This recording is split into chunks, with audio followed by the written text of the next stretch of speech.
गुड़ामालानी के आलपुरा गांव में चोरों ने 2 सूने मकानों के ताले तोड़े और करीब 1.25 करोड़ रुपए से अधिक के सोने चांदी के जेवरात और नकदी पर हाथ साफ कर दिया है।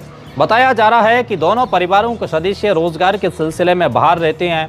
कोई गुजरात में काम करता है, कोई मुंबई में, और इसी का फ़ायदा उठाकर चोरों ने सूने मकानों को निशाना बनाया।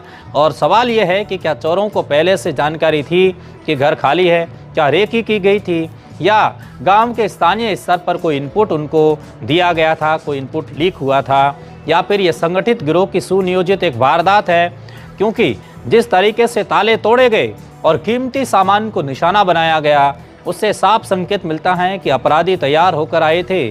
और ये पहली घटना नहीं है, इससे पहले भी गुड़ामालानी में एक बड़ी चोरी सामने आई थी और तब पुलिस ने डॉग स्क्वाड की मदद से सराहनीय कार्रवाई करते हुए चोरी का खुलासा किया था।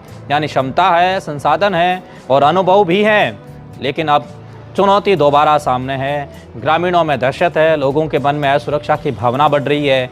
और सबसे बड़ा सवाल यही है कि क्या बाहर कमाने गए परिवार अपने ही घर में सुरक्षित नहीं है? इतनी पुलिस प्रशासन कैसे कमज़ोर हो सकती है? ये सवाल पूरे दिन आज ग्रामीणों के मन में रेंगते रहे। गुड़ामालानी अंचल में जब 1 करोड़ रुपए से अधिक की चोरी होती है तो ये केवल आर्थिक नुकसान नहीं होता, ये विश्वास पर भी चोट होती है। लोग मेहनत की कमाई से गहने बनवाते हैं और भविष्य की सुरक्षा के लिए बचत में रखते हैं। और जब एक रात में सब कुछ साफ हो जाता है तब भरोसा भी हिल जाता है। और अब वक्त है कि पुलिस पूर्व की भांति सक्रियता दिखाएं और तकनीकी साक्ष्य जुटाएं और सीसीटीवी फुटेज खंगालें, संदिग्धों से पूछताछ करें।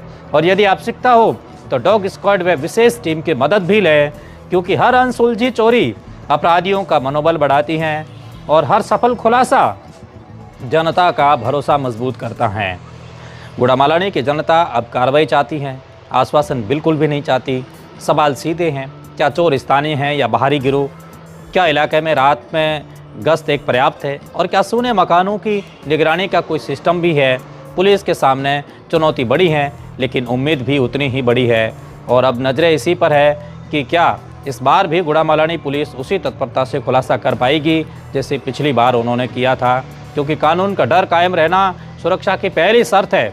और आखिर में आपको जीवन दर्शन से जुड़े कुछ गहरी बातें बताते हैं। आपने बंदर और मगरमच्छ की कहानी सुनी होगी। नदी किनारे एक पेड़ पर रहने वाला बंदर रोज मीठे फल खाता है और दोस्ती के नाते वे फल नदी में रहने वाले मगरमच्छ को भी खिलाता है। धीरे धीरे दोनों में भरोसा बना, लेकिन एक दिन मगरमच्छ अपनी पत्नी के लालच में आ गया और जिसने बंदर का दिल खाने की एक इच्छा जताई। इसके बाद मगरमच्छ ने एक चाल चली और बंदर को अपने पीठ पर बिठाकर नदी पार कर अपने घर चलने का एक न्योता दिया। बीच धारा में उसने सच्चाई बता दी।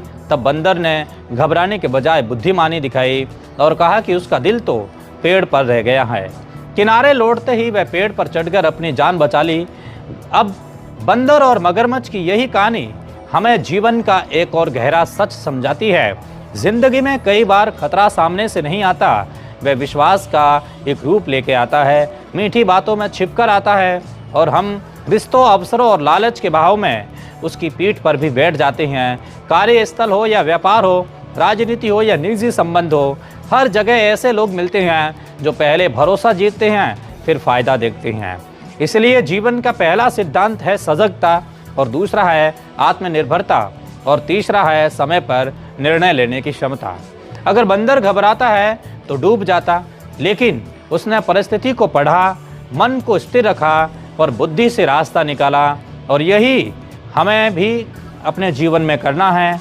जब कोई भी अचानक अत्यधिक निकटता दिखाए और जब लाभ असामान्य रूप से आसान लगे और जब निर्णय लेने का दबाव बनाया जाए, तब ठहर कर सोचिए, क्योंकि कई बार संकट हमें डुबोने नहीं, हमें परखने आता है। और ये कहानी भी हमें यही सिखाती है कि अपनी सबसे बड़ी ताकत अपनी जड़ को कभी मत छोड़िए। बंदर की ताकत उसका पेड़ था और हमारी ताकत हमारे मूल्य, हमारा आत्मविश्वास और हमारी नैतिकता है। अगर ये सुरक्षित है तो कोई भी मगरमच्छ हमें स्थायी नुकसान नहीं पहुंचा सकता। जीवन की एक नदी में तैरना है और भावनाओं से नहीं बल्कि विवेक से तैरना होगा। और याद रखिएगा, विश्वास कीजिए पर परीक्षण के बाद में, साथ दीजिए पर स्वाभिमान के साथ में, और मुस्कुराइए पर सजग रहकर, क्योंकि समझदारी ही जीवन की सबसे बड़ा या सबसे बड़ी सुरक्षा कवच कहलाती हैं। रेड प्लस न्यूज़ से जुड़ने के लिए बहुत शुक्रिया।